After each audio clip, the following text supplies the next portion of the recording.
And you also sign washing machine, either one.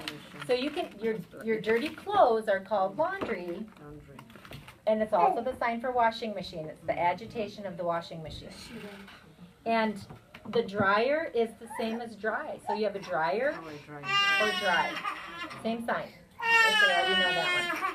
Clothes, you know the sign for clothes. The clothes can be clean.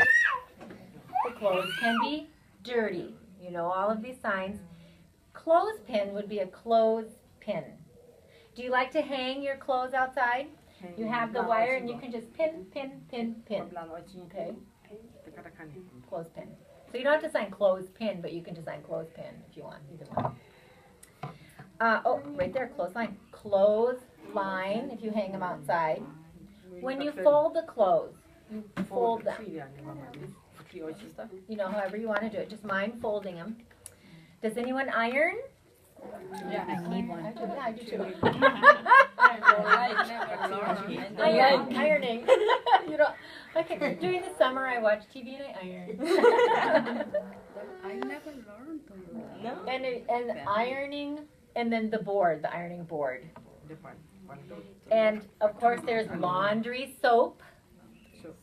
Laundry soap. If you have fabric softener, you would. I don't have it on here, but you would sign fabric softener. This is soft.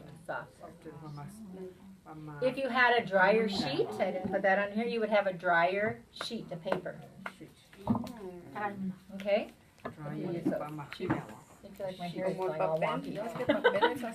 Okay, and then basket, you have a laundry basket. You just hold the basket like this, or you can sign basket or basket. I just sign that because I like it when my arms jiggle.